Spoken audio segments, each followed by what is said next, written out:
Hello students.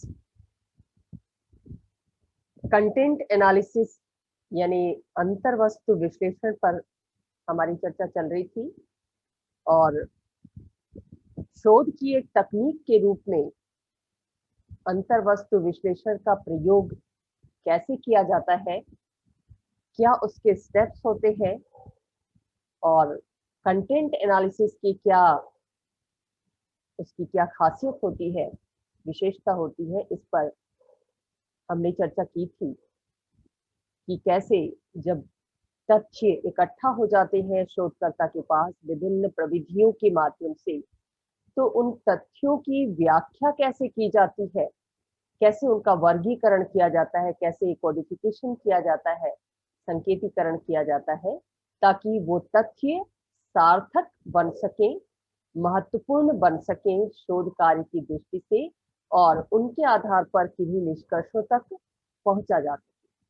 तो तथ्यों की व्याख्या, उनके वर्णन और उनको व्यवस्थित रूप प्रदान करने की जो प्रविधि है वो कंटेंट एनालिसिस कहलाती है। अब ये कंटेंट एनालिसिस दो तरह की होती है, यानी इसके दो प्रकार हैं, कंसेप्चुअल एनालिसिस और रिलेशनल एनालिसिस। अवधारणात्मक अंतर्वस्तु विश्लेषण, इस तरह के विश्लेषण में आपने जाना था कि शोधकर्ता किसी अवधारणा को आधार बनाता है तथ्यों की व्याख्या के लिए। वो ये देखता है कि जो तथ्य प्राप्त हुए हैं उन तथ्यों में वो अवधारणाएं कहाँ तक सम्मिलित है, किस रूप में सम्मिलित है, जो अवधारणा उसके शोध कार्य का आधार है। या कुछ अवधारणाएं ऐसी होती हैं जिनका स्पष्ट रूप से उल्लेख हाइपोथेसिस में नहीं किया जाता या शोध विषय में नहीं किया जाता, लेकिन क्योंकि वो तथ्यों की व्याख्या करने में प्रयोग में लाई जाती है, इसलिए वो अवधारणाएं निहित होती है। जैसे कल मैंने आपको बताया था कि सहभागी लोकतंत्र की जो धारणा है वो कैसे सामुदायिक विकास कार्यक्रम संबंधी विषय का अध्ययन करने में प्रयोग में लाई जा सकती है। हालांकि स्पष्ट रूप से विषय में वो उल्लिखित नहीं होती, लेकिन जब शोधकर्ता उसकी व्याख्या करता है तो वो देखता है तथ्यों को कि तथ्य क्या कह रहे हैं, सामुदायिक विकास कार्यक्रम में लोग रुचि लेते हैं या नहीं लेते हैं। अगर नहीं लेते हैं तो वो उसकी व्याख्या इस रूप में करेगा कि सामुदायिक विकास कार्यक्रम की सफलता लोगों की सहभागिता पर निर्भर है और जन सहभागिता जनतंत्र का सबसे बड़ा गुण है, उसकी सफलता का आधार है। लोकतंत्र उतना ही सफल होता है जितना आम जनता शासन कार्यों में, नीतियों के क्रियान्वयन में भागीदारी निभाती है। तो जिन धारणाओं के आधार पर शोधकर्ता तथ्यों की व्याख्या करता है, उनका विश्लेषण करता है, वो धारणाएं स्पष्ट रूप में अभिव्यक्त हो भी सकती हैं और कुछ धारणाएं छिपे रूप में होती हैं, यानी उन तथ्यों में निहित होती है। शोधकर्ता का कार्य उस निहित धारणा को सामने लाना है और उस धारणा के आधार पर विषय की व्याख्या करना होता है। ज्यादातर कंसेप्चुअल कंटेंट एनालिसिस का प्रयोग ही किया जाता है और जब इस विधि का प्रयोग किया जाता है, इस प्रकार को प्रयोग में लाया जाता है, तो शोधकर्ता सबसे पहले जो शोध से संबंधित विषय है उस विषय के संबंध में प्रश्नों की पहचान करता है। वो प्रश्न हाइपोथेसिस के रूप में हो सकते हैं। उसके बाद वो सैंपल चुनता है कि उस उपकल्पना या उन उपकल्पनाओं को टेस्ट करने के लिए किन लोगों से तथ्य संकलित किया जाए। जो चयनित व्यक्ति समूह होता है वो सैंपल होता है और फिर जब उसे इन लोगों से सूचनाएं प्राप्त हो जाती हैं तो उन सूचनाओं को वो वर्गीकृत करता है, उनका टेबुलेशन करता है। ये बहुत जरूरी होता है कि कंटेंट एनालिसिस करते समय शोधकर्ता जो सूचनाएं, जो तथ्य उसे प्राप्त हुए हैं, उन तथ्यों को क्लासिफाई कर ले, उन तथ्यों को कुछ वर्गों में विभाजित कर ले और उनकी एक सारणी बना ले, उनका एक टेबल बना ले। इससे क्या होता है कि तथ्य व्यवस्थित हो जाते। पहले तथ्य बिखरे हुए रूप में होते हैं, प्रश्नावलियों से सूचनाएं इकट्ठा कर ली, इंटरव्यू के माध्यम से कुछ फैक्ट्स कलेक्ट कर लिए, कुछ सूचनाएं प्राप्त कर ली, लेकिन जब तक उन सूचनाओं को वर्गीकृत नहीं किया जाएगा, क्लासिफाइड नहीं किया जाएगा, उनको टेबल का रूप प्रदान नहीं किया जाएगा, तब तक उनकी व्याख्या करना आसान नहीं होता है। वर्गीकरण और सारणीयन से क्या होता है, अनावश्यक जो सूचनाएं हैं, जो व्यर्थ की सूचनाएं हैं, उनको बाहर कर दिया जाता है और केवल जो उपयोगी सूचनाएं हैं उनको ही विश्लेषण के लिए रखा जाता है। सामान्य रूप से जो कंसेप्चुअल कंटेंट एनालिसिस होती है, उसके कुछ निश्चित चरण होते हैं। जैसे सबसे पहले क्या किया जाता है कि जो तथ्य प्राप्त हुए हैं, उन तथ्यों में जो शब्द प्रयुक्त किए गए,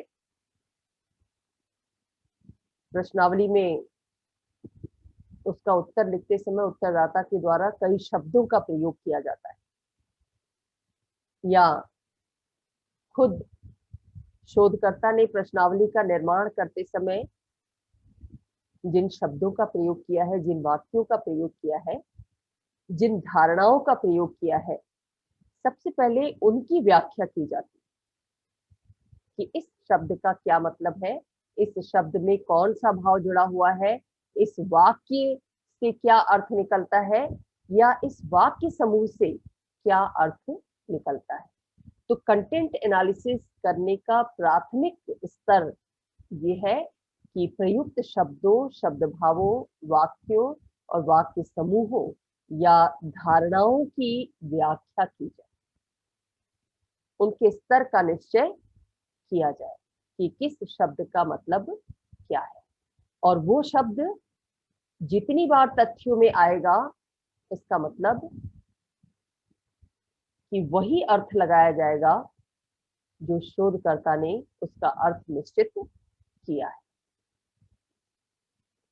जैसे सहभागिता शब्द अगर है तो शोधकर्ता उस सहभागिता शब्द का मतलब लिखेगा, और जितनी बार सहभागिता शब्द तथ्यों में प्रयुक्त होगा, उसका वही मतलब लिया जाए।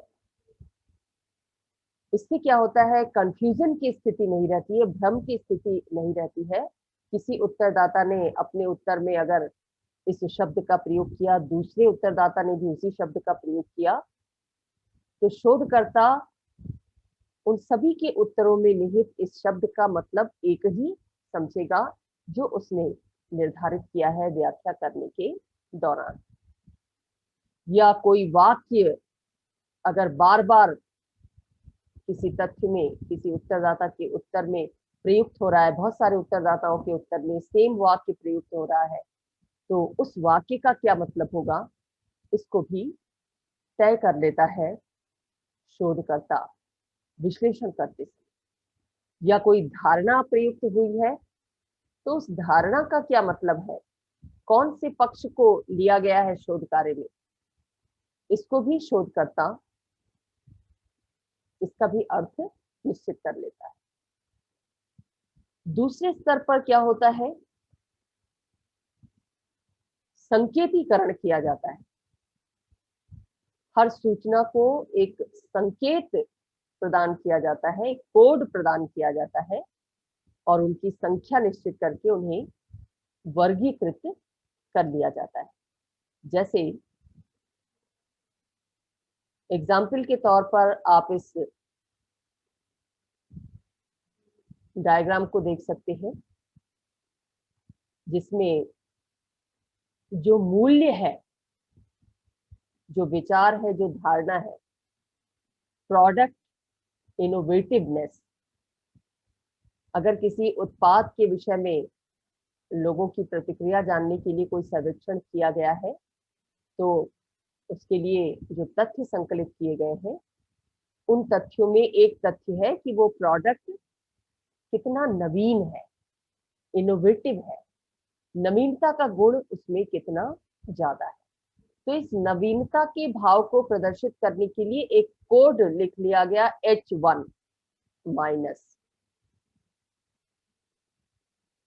अब जो तथ्य संकलित है, जो उत्तर संकलित है, जो सामग्री संकलित है, उसमें जहां कहीं भी प्रोडक्ट इनोवेटिवनेस आएगा, उत्पाद की नवीनता आएगी, तो हर बार उत्पाद की नवीनता न लिख करके उस उत्तर को इस कोड के अंतर्गत शामिल कर लिया जाएगा कि इतने उत्तरदाताओं ने प्रोडक्ट को नवीन मानते हुए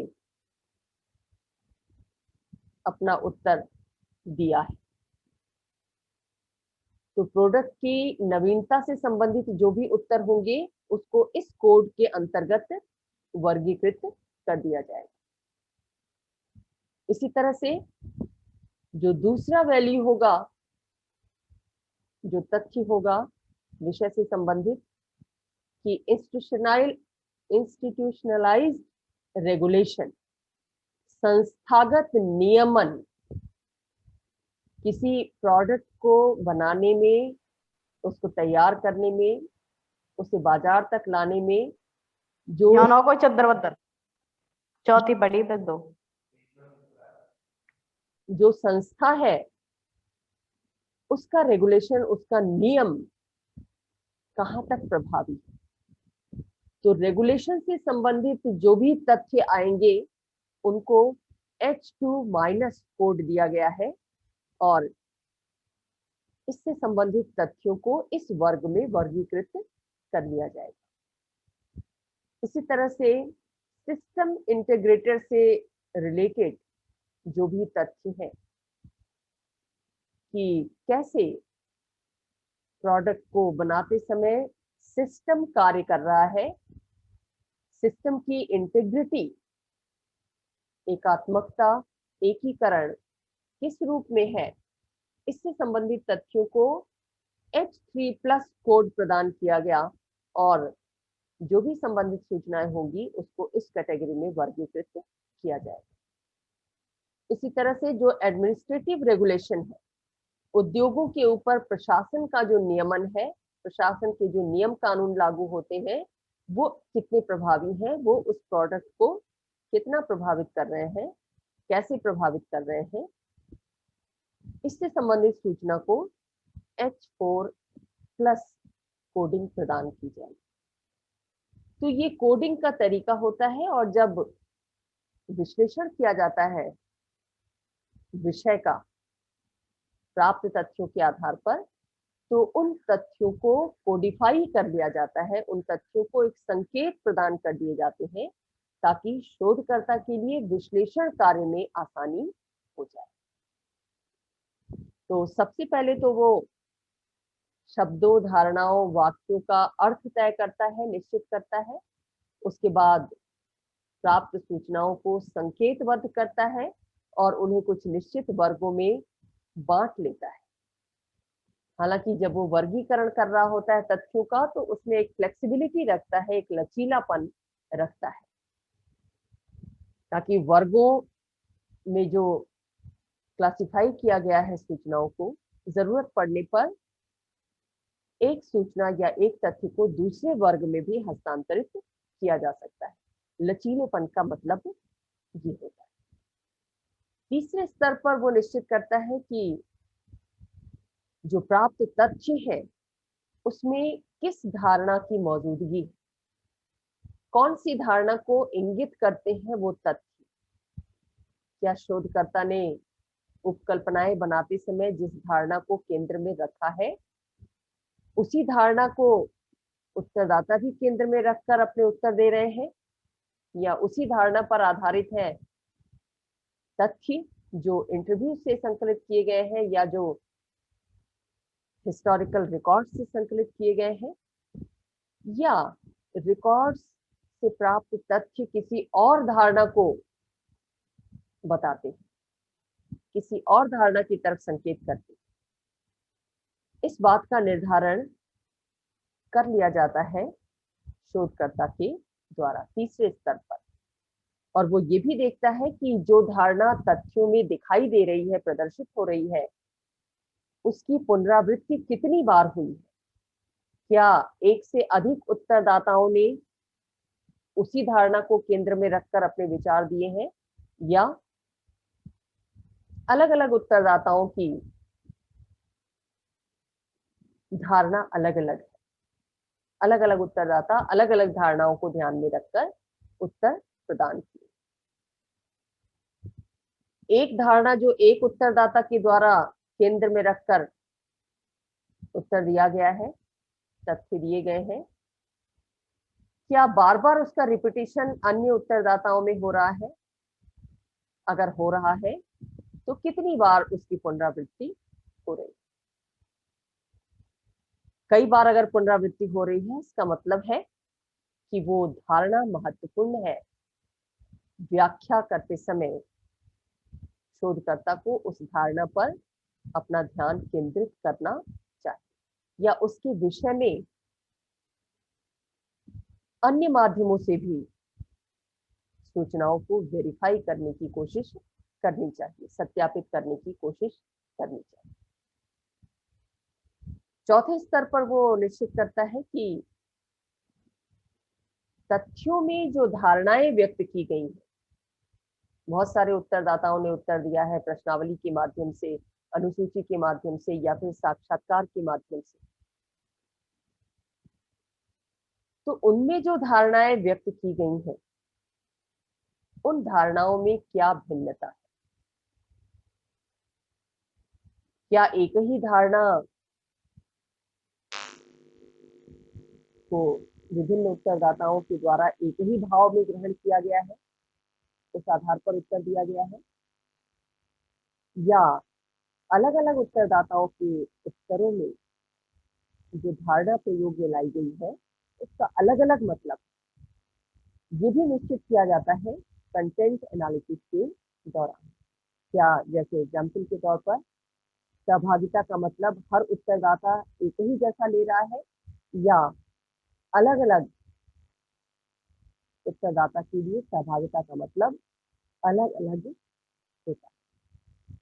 अब यहाँ क्या करेगा शोधकर्ता, पहले ही उसने धारणाओं के अर्थ निश्चित कर लिए हैं, तो चाहे भिन्नता देखने को मिले उत्तरदाताओं के उत्तर में धारणाओं से संबंधित, लेकिन वो उसका अर्थ उसी रूप में ग्रहण करेगा जिस रूप में उसने शुरू में निश्चित किया। कुछ शब्द ऐसे होते हैं जिनका भाव समान होता है। ऐसे शब्दों को एक ही श्रेणी में वर्गीकृत किया जाए या अलग अलग श्रेणियों में उन्हें वर्गीकृत किया जाए, इसका भी निश्चय किया जाता है शोधकर्ता के द्वारा कंटेंट एनालिसिस करते समय। जैसे गंभीर और गंभीरता, ये दोनों शब्द एक दूसरे से मिलते जुलते हैं। यहाँ पर शोधकर्ता को ये तय करना होता है कि वो इन दोनों शब्दों को अलग अलग श्रेणियों में वर्गीकृत करे, या इन दोनों शब्दों के भाव चूंकि समान है, इसलिए इनका वर्गीकरण एक ही श्रेणी में करे। ये कौन निश्चित करता है? शोधकर्ता निश्चित करता है कंटेंट एनालिसिस के दौरान। वाक्यों को संकेत प्रदान करना और उनका अनुवाद करना, ये भी एक इम्पॉर्टेंट कार्य होता है कंटेंट एनालिसिस के दौरान। और संकेतीकरण करने के लिए या ट्रांसलेशन करने के लिए किन नियमों का प्रयोग किया जाएगा, उन नियमों का विकास भी स्वयं शोधकर्ता करता है कि वो किस आधार पर वर्गों का निश्चय करेगा, किस वर्ग में कितनी संख्या में तथ्यों को रखेगा और किस दूसरे वर्ग में क्या कुछ रखेगा, फ्लेक्सिबिलिटी कितनी रहेगी एक वर्ग से दूसरे वर्ग में तथ्यों के ट्रांसफर की। इन सब से संबंधित नियमों का विकास स्वयं शोधकर्ता के द्वारा किया जाता है, और इन्हीं नियमों के दायरे में रहकर वो तथ्यों का वर्गीकरण करता है, उनका संकेतीकरण करता है। दूसरे शब्दों में उन्हें व्यवस्थित रूप प्रदान करता है। जो तथ्य बिखरे हुए रूप में होते हैं उन्हें वर्गीकरण के माध्यम से, कोडिफिकेशन के माध्यम से व्यवस्थित रूप दिया जाता है शोधकर्ता के द्वारा। इसके अगले स्तर पर वो ये निश्चित करता है कि कुछ सूचनाएं जो अप्रासंगिक है, जिनका विषय से कोई संबंध नहीं है, जो विषय के संबंध में किसी निष्कर्ष तक पहुंचाने में उपयोगी नहीं है, उन सूचनाओं का क्या किया जाए, इसका निश्चय भी शोधकर्ता के द्वारा चयन किया जाता है। क्या वो इसे नजरअंदाज कर दे, इग्नोर कर दे, उन्हें अपने वर्गीकरण में शामिल न करे, या फिर उनका भी प्रयोग कहीं किया जाए एनालिसिस में, इसका निश्चय शोधकर्ता के द्वारा किया जाता है कंटेंट एनालिसिस के दौरान। जैसे अंग्रेजी का शब्द है द और एंड, अलग से जिनका कोई मतलब नहीं होता, जब वो वाक्य के बीच में होते हैं तभी उनका कोई मतलब निकलता है। अगर उत्तरदाताओं के उत्तर में ये शब्द अलग अलग मिलते हैं तो वो निरर्थक है, तो इनको रखा जाए या नहीं रखा जाए, ये तो एक एग्जाम्पल है। बहुत सारे ऐसे शब्द हो सकते हैं, बहुत सारे ऐसे वाक्य हो सकते हैं जिनका विषय से कोई संबंध नहीं होता, उत्तरदाताओं के द्वारा जिनका प्रयोग किया जाता है। तो यहाँ पर शोधकर्ता ये तय करता है कि ऐसे शब्दों का जो अप्रासंगिक है, जो महत्वहीन है, जो उपयोगी नहीं है, उनका क्या किया जाए। तो शोधकर्ता निश्चित करता है इस बात को। वाक्यों और शब्दों का जो प्रयोग उत्तरदाताओं के द्वारा अपने उत्तरों में किया जाता है, उनको कोडिफाई किया जाता है शोधकर्ता के द्वारा, और ये कोडिफिकेशन शोधकर्ता अपने हाथ से भी कर सकता है और कंप्यूटर के सॉफ्टवेयर के माध्यम से भी हो सकता है। कंप्यूटर का प्रयोग करते समय शोधकर्ता क्या करता है कि जो वर्ग बनाए हैं, उसमें जो श्रेणियां बनाई है तथ्य को उसमें रखने की, व्यवस्थित करने की, उन श्रेणियों को वो कंप्यूटर में फीड कर देता है और ऑटोमेटिक रूप से कोडिंग हो जाती है। जैसे प्राप्त उत्तरों में कितने उत्तर किस वर्ग के उत्तरदाताओं के द्वारा दिए गए, ओबीसी के द्वारा, एससी के द्वारा, जनरल के द्वारा, इस तरह के जो वर्ग इसमें बनाए या किस आय वर्ग के द्वारा दिए गए, उच्च आय वर्ग, निम्न आय वर्ग, मध्यम आय वर्ग, ये एक अलग वर्ग बना लिया और ये वर्ग कंप्यूटर में फीड कर। अब कंप्यूटर सॉफ्टवेयर के माध्यम से जैसे ही सूचनाएं डाली जाती है, संख्या डाली जाती है, सॉफ्टवेयर इसे व्यवस्थित करके उसका टेबल सामने दे देता है। हालांकि हाथ से टेबलिंग करने से फायदा ये होता है कि उत्तरों में जो व्याकरण संबंधी गलतियां होती हैं उन्हें आसानी से ढूंढा जा सकता है, जबकि कंप्यूटर के माध्यम से जब शोधकर्ता कार्य करता है कोडिंग का, क्लासिफिकेशन का, तो वो काम शीघ्रतापूर्वक और अधिक कुशलता के साथ होता है।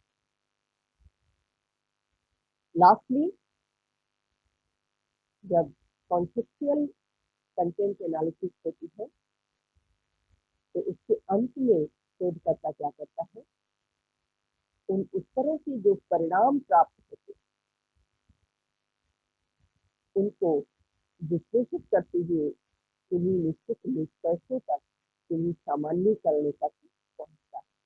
इन निष्कर्षों के माध्यम से वो टेस्ट करता है कि जो उपकल्पनाएं उसने शोध कार्य से पहले निर्मित की थी वो उपकल्पनाएं कितनी सही साबित हो रही हैं या किस हद तक वो गलत साबित हुई है, तथ्यों के आधार पर, तथ्यों की वर्गीकरण के। तो इस तरह से कॉन्सेप्चुअल यानी अवधारणात्मक अंतर्वस्तु विश्लेषण किया जाता है। ज्यादातर इसी तरह का विश्लेषण सामाजिक राजनीतिक अनुसंधान में प्रयोग में लाया जाता है। अंतर्वस्तु विश्लेषण का जो दूसरा प्रकार है वो है रिलेशनल कंटेंट एनालिसिस, संबंधात्मक अंतर्वस्तु विश्लेषण। इस तरह के विश्लेषण में भी शुरू में एक धारणा को परीक्षण के लिए चुना जाता है, यानी धारणा इस तरह की एनालिसिस का भी आधार होती है। शोधकर्ता जब तथ्यों को वर्गीकृत करता है तो वो उस धारणा को ध्यान में जरूर रखता है जिस धारणा को उसने अपने शोध का केंद्र बनाया। किसी सिद्धांत को आधार बनाते हुए ही शोध कार्य संपन्न किया जाता है। तो जो उपकल्पनाएं शोधकर्ता के द्वारा प्रारंभ में जिन सिद्धांतों को ध्यान में रखते हुए बनाई गई थी, विश्लेषण करते समय उन धारणाओं को आधार बनाया जाता है। इस तरह के अंतर्वस्तु विश्लेषण में, रिलेशनल कंटेंट एनालिसिस में। लेकिन कंसेप्चुअल और रिलेशनल कंटेंट एनालिसिस में थोड़ा सा अंतर ये है कि यहाँ पर रिलेशनल कंटेंट एनालिसिस में न केवल धारणाओं का मूल्यांकन किया जाता है तथ्य के आधार पर, जैसे सतत विकास की धारणा अगर हमने दी या शोधकर्ता ने दी, तो जिस सैंपल से उसने डाटा कलेक्शन किया उस डाटा में वो ढूंढने की कोशिश करेगा कि सतत विकास के अनुरूप कार्य हो रहे हैं या नहीं हो रहे हैं किसी भी संस्था का, या लोगों का आचरण सतत विकास में सहयोगी हो रहा है या नहीं। इस धारणा का परीक्षण करेगा सोचकर। परीक्षण करने के साथ साथ वो विभिन्न धारणाओं के मध्य संबंधों को भी ढूंढता है। अगर एक शोध कार्य में कुछ धारणाएं स्पष्ट रूप से बता दी गई है और कुछ धारणाएं अंतर्निहित है, तो इन दोनों तरह की धारणाओं में आपस में रिलेशन क्या है, संबंध क्या है। जैसे दो धारणाएं अगर हमने दी, एग्जाम्पल में लेकर चल रहे हैं, सतत विकास की धारणा और सहभागी लोकतंत्र की धारणा, तो रिलेशनल कंटेंट एनालिसिस में शोधकर्ता क्या करेगा, वो इन दोनों धारणाओं के मध्य संबंधों की भी व्याख्या करेगा कि क्या सतत विकास को सहभागी लोकतंत्र प्रमोट करता है या दोनों एक दूसरे के विपरीत। तो इस तरह के संबंधों को ढूंढने की कोशिश शोधकर्ता के द्वारा एनालिसिस के दौरान की जाती है। संबंधात्मक अंतर्वस्तु विश्लेषण भी 3 सब कैटेगरीज में डिवाइड किया जाता है। एक को कहते हैं इफेक्ट्स एक्सट्रैक्शन, जिसके अंतर्गत किसी वाक्य या शब्द में जो धारणाएं दिखाई दे रही हैं तथ्यों में, उन धारणाओं का भावनात्मक आधार पर मूल्यांकन किया जाता है शोधकर्ता के द्वारा कि उसमें कौन सी भावनाएं निहित है। उत्तरदाताओं के द्वारा जो धारणाएं अपने वाक्यों में व्यक्त की गई हैं, शब्दों में व्यक्त की गई हैं, उनका भावनात्मक अर्थ क्या है, इस आधार पर उसका विश्लेषण करता है। लेकिन इस तरह के विश्लेषण की चुनौती ये है कि भावनाएं बदलती रहती है समय के अनुसार, जनसंख्या के अनुसार और स्थान के अनुसार। अगर एक क्षेत्र में सेम क्वेश्चनर उत्तरदाताओं को दी गई, उत्तरदाताओं ने जो उत्तर दिया उसमें कोई धारणा व्यक्त की गई, उस धारणा में व्यक्त भाव अलग होगा, उस पर क्षेत्र का प्रभाव है। दूसरे क्षेत्र में जब वही क्वेश्चनर दी गई, उत्तरदाताओं ने उत्तर दिया, उनके द्वारा जो धारणा व्यक्त की गई उस धारणा से जुड़ा हुआ भाव अलग हो। जैसे सपोज कीजिए कि सतत विकास के बारे में अगर मैदानी क्षेत्र में रहने वाले उत्तरदाताओं से प्रश्न पूछे जाएं, उत्तर जाने जाएं, तो उनका उत्तर अलग होगा, उनकी भावनाएं अलग होंगी, क्योंकि उनका क्षेत्र अलग है, क्षेत्र से जुड़ी समस्याएं अलग है, पर्यावरणीय समस्याएं अलग है। यही बात, यही क्वेश्चन अगर पहाड़ी क्षेत्रों में दिया जाए, तो वहां पर चूंकि प्राकृतिक आपदाओं को लोग ज्यादा झेल रहे हैं, वहां पर बांध बनाने की स्थिति का, विस्थापन की स्थिति का ज्यादा अनुभव लोग कर रहे हैं। ऐसी स्थिति में उनके उत्तरों में जो भाव होगा वो भिन्न होगा। तो ये एक बड़ी समस्या आ जाती है शोधकर्ता के सामने कि जब वो विश्लेषण कर रहा होता है, विषय की व्याख्या कर रहा होता है, तो किस भावना को ध्यान में रखें, क्योंकि ये भावनाएं बदलती हैं स्थान के अनुसार, जनसंख्या के अनुसार और समय के अनुसार। 10 वर्ष पहले अगर कोई शोधकर्ता सतत विकास के बारे में अध्ययन किया हुआ है, तो उस समय समस्याएं कुछ और हो सकती हैं, उस समय के लोग कुछ और होंगे, निदर्शन कुछ अलग होंगे, और आज अगर उसी का अध्ययन किया जाता है तो सारी स्थितियां बदल सकती हैं। तो ये एक चैलेंजिंग टास्क हो जाता है शोधकर्ता के सामने कि कंटेंट एनालिसिस करते समय, खासतौर से संबंधात्मक कंटेंट एनालिसिस करते समय, वो इन भावनाओं की व्याख्या कैसे और किस रूप में करें।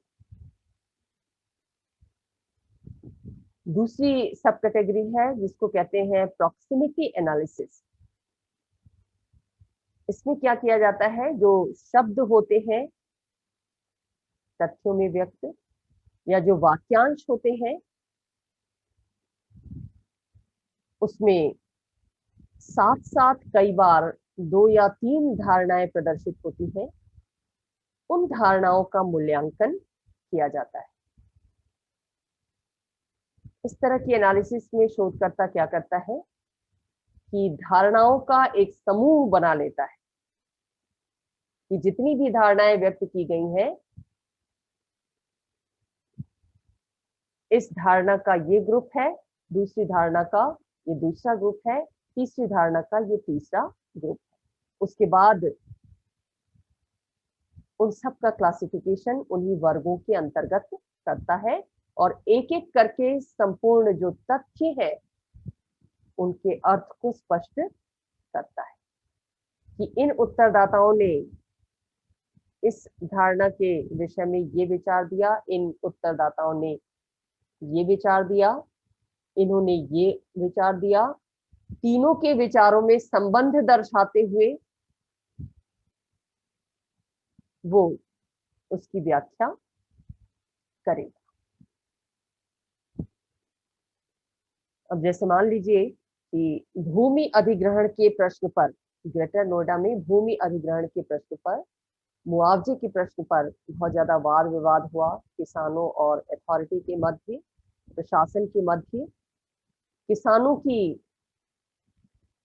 का ये कहना था कि उनसे उनकी खेती योग्य जमीन ली गई, ये वादा करके कि उन्हें नौकरी दी जाएगी और प्रॉपर मुआवजा दिया जाएगा, लेकिन जो जमीन उनसे ली गई उस पर उसे बिल्डर्स को दे दिया गया, उस पर बिल्डिंग्स बन गई, उद्योग स्थापित नहीं हुए, उन्हें नौकरी नहीं मिली, खेत भी चला गया और नौकरी भी नहीं मिली। अब वो सड़कों पर हैं कि वो खाएंगे क्या। जो मुआवजा मिला वो भी इतना कम है कि उससे जीविका यापन नहीं हो सकता। ये एक पक्ष था। ये भी तथ्य उत्तरदाता के सामने आया, इंटरव्यू के माध्यम से शोधकर्ता के सामने आया। क्षेत्र के किसानों से जब इंटरव्यू किया, जब क्वेश्चनायर भरवाया, तो ये बात सामने आई। दूसरी तरफ न्यूज़पेपर्स में ये प्रकाशित हो रहा है कि मुआवजे की जो मोटी रकम बहुत सारे किसानों को मिली, उन किसानों ने उस रकम का प्रयोग अपनी शान प्रदर्शित करने के लिए महंगे घोड़ों की खरीदारी में कर दी, और अब वो कह रहे हैं कि उनकी आजीविका चली गई। तो सेम ग्रुप के बारे में दो अलग अलग तथ्य, इनके बीच कैसे संबंध स्थापित किया जाए, क्योंकि दोनों ही अपनी जगह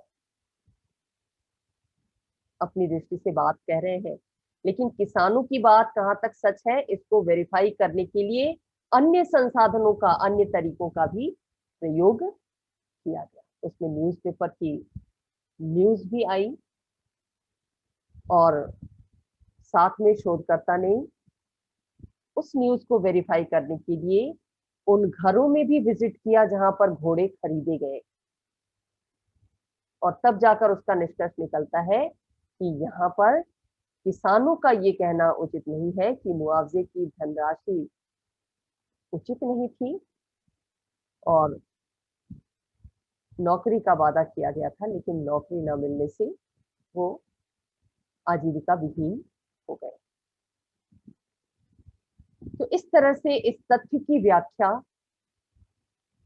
संबंध स्थापित करते हुए शोधकर्ता के द्वारा की जाती। एनालिसिस में इसी तरह के संबंधों का विश्लेषण किया जाता है। दो विभिन्न तथ्यों के मध्य, दो विभिन्न धारणाओं के मध्य क्या रिलेशन है, और उस रिलेशन को बताते हुए लास्ट में जो निष्कर्ष है, उस तथ्य को अर्थ प्रदान किया जाता है निष्कर्ष के माध्यम से।